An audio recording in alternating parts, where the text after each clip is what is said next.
Baigėsi seminarų ciklas karjeros lyderiai. Papasakokit plačiau, kaip rengiami šitie seminarai. Taip, šie seminarai jau yra organizuojami 6 metus ir esame pakvietę labai daug įvairių lektorių. Kviečiami įvairių sričių ir patirties turintys lektoriai. Stengiamės išlaikyti įvairovę ir kviesti tokius lektorius, kurie pasidalintų su KTU studentais savo sukauptą gerąją patirtimį, žiniomis, patarimais, atsakytų jiems rūpimus klausimus. Kurie žymus žmonės jau skaitė paskaitas KTU studentams? KTU studentams per šitos 6 metus jau paskaitas skaitė apie 50 įvairių lektorių. Iš labai skirtingų sričių, verslo atstovai, politikai, žurnalistai. Tiesiog stengiamės parinkti labai įvairų spektrą lektorių, kad ir studentams būtų suteiktos įvairios žinios. Kokiamis temomis ir kokie lektoriai kalbėjo šį pavasarį? Taip, šį pavasarį turėjome nemažai lektorių. Labiausiai didžiausio susidomėjimo sulaukė Ilja Laursas, kadangi tai yra jaunas, tikrai didžiulę karjerą patyręs žmogus ir žinomas, tai tikrai sulaukė mūsų studentų dėmesio. Seminaras buvo tema, ar kiekvienas gali turėti nuosavą verslą. Taip pat turėjome tokį lektorių kaip Paulių Kibišą, dabartinį Alytaus grupės generalinį direktorių. Pasisakė šis lektorius tema, kaip išlikti lyderių keičiant verslo sritį. Tai tikrai yra įspūdingas vadovas ir studentų mentų atsiliepimuose girdėjome, kad tikrai buvo seminaras vertas dėmesio, įdomus. Ką dar galima pavardinti iš šito ciklo pavasarinio, tai Rimvydas Jasinavičius, Mykolo Riomerio universiteto docentas, taip pat labai savitas lektorius Tomas Girdzijauskas, gebantis sudėtingas žinias perteikti lengvai suprantamų būdų. Darius Masionis, Kauno Grūdų valdybos pirmininko patarėjo pareigas šiuo metu einantis. Tema šio lektoriaus buvo karjera didelėse ir mažose įmonėse, kaip tapti vadovu, nes tiesiog pats buvo susidūręs su darbo didelėse ir mažose kompanijose. Aleksandras Abišala, verslo konsultantas, Lietuvos verslo konsultantų asociacijos prezidentas. Šis žmogus šnekėjo tema, ką gali jaunimas šiandienos Lietuvoje. Kaip manote, kodėl tokio pobūdžio seminarai reikalingi universiteto studentams?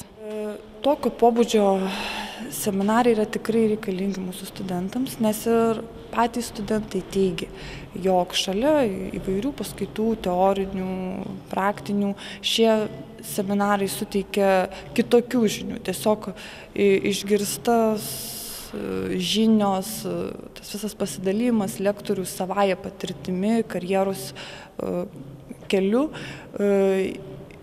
jiems ir suteikia tų pačių žinių, kaip jiems elgtis, kaip toliau siekti savų tikslų, tai yra savotiškai netgi motyvuoja siekti savų tikslų.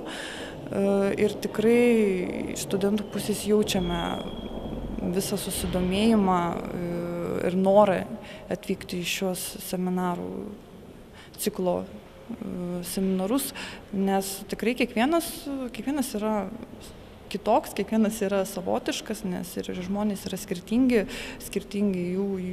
jų patirtis, jų visas karjeros kelias. Ir studentai tiesiog turbūt irgi pasirenka, galbūt kuris lektorius jiems įdomesnis, galbūt artimesnis jų sričiai, ką jie studijuoja. Tačiau tikrai girdime dažnai pasisakymus, kad tai yra dar vienos kitokios paskaitos šalia viso to, ką jie turi universitete. Atrodo, nemažas būrys garsių asmenybių jau susitiko su KTU studentais. Susitikimus su karjeros lyderiais organizuojate ne pirmus metus.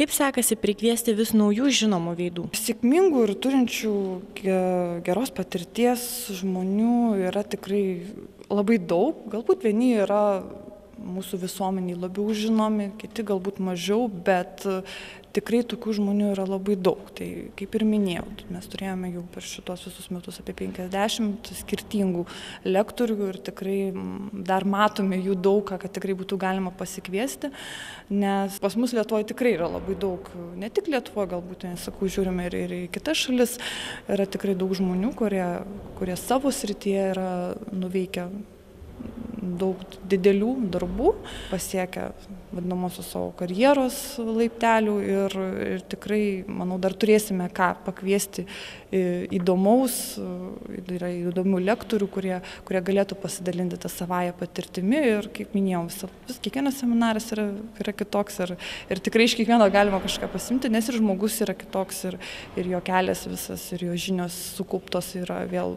kitokiu būdu. Tai studentai dar tikrai sulauks daug įdomių lektorių, žinoma, ir iš jų mes sulaukiame taip pat pageidavimų išgirsti vieną ar kitą lektorių, nes ir jie patys vis tiek seka, mato, kokie žmonės yra galbūt jų autoritetai ir norėtų jų pasiklausyti.